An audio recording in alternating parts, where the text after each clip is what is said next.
नमस्कार मित्रांनो, संजय गांधी निराधार अनुदान योजना, श्रावणबाळ निवृत्तीवेतन योजना व इतर सर्व निराधार अनुदान योजनेतील लाभार्थ्यांसाठी दोन महत्त्वाच्या खुशखबर आहे। मित्रांनो, पहिली मोठी खुशखबर म्हणजे संजय गांधी निराधार अनुदान योजना व श्रावणबाळ सेवा राज्य निवृत्तीवेतन योजने अंतर्गत दिली जाणारी पेन्शन सर्व पात्र लाभार्थ्यांच्या बँक खात्यात काल जमा करण्यात आली आहे।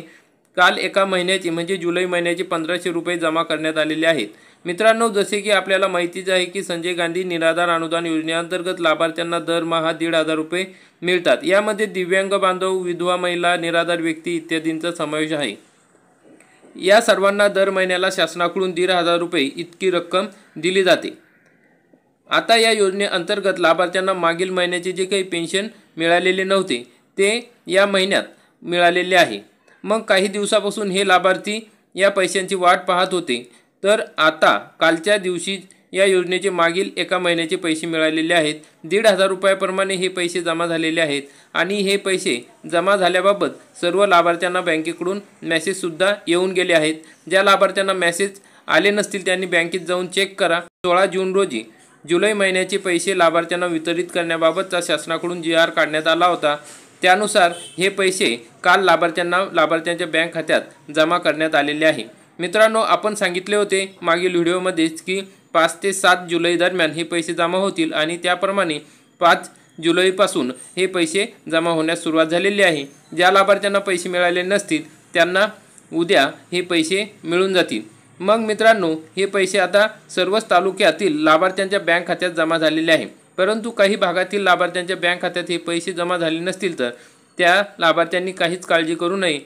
2 ते 3 दिवसात जमा होतील, कारण की हे पैसे सर्वांचेच आले आहेत।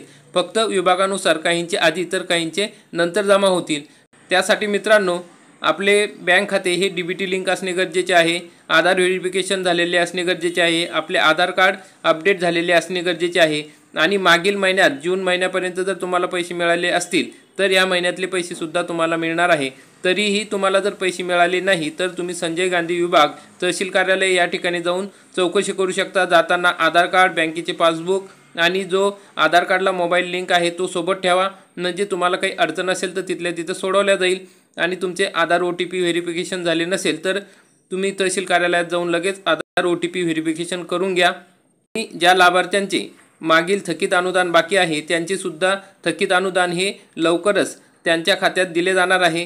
कारण की मित्रांनो, सर्व ठिकाणी तहसील कार्यालयामध्ये याद्या तयार करण्यात आलेल्या आहे। मागील अनुदान कोणाकोणाचे थकीत आहे त्याबद्दल याद्या तयार झालेल्या आहे आणि त्यांचे पैसे देण्याची प्रोसेससुद्धा लवकरच सुरू होणार आहे।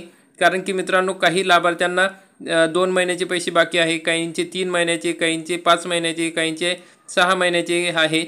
त्यामुळे आता या लाभार्थ्यांच्या याद्या तयार करून त्यानुसार हे पैसे वाटप केले जाणार आहे। तर मित्रांनो, अशा प्रकारे थकीत अनुदानसुद्धा तुम्हाला जमा होणार आहे। आणि दुसरी महत्त्वाची मोठी खुशखबर म्हणजे बच्चूभाऊ कडू यांची 3 जुलै रोजी अनेक मंत्र्यांसोबत बैठक पार पडली। त्यामध्ये महत्त्वाचा मुद्दा होता निराधारांचे पेन्शनवाढी संदर्भातला 6000 रुपये पेन्शनवाढ व्हावी या संदर्भात महत्त्वाची बैठक पार पडली। त्यामध्ये शासनाने त्यांना सांगितले आहे की आम्ही निराधारांच्या पेन्शनवाढी संदर्भात सकारात्मक आहोत आणि अधिवेशन चालू आहे, त्या अधिवेशनात आपला प्रस्ताव ठेवणार आहेत आणि किती पेन्शन वाढ करायची या संदर्भातला निर्णय अधिवेशनात चर्चेअंती घेतला जाणार आहे।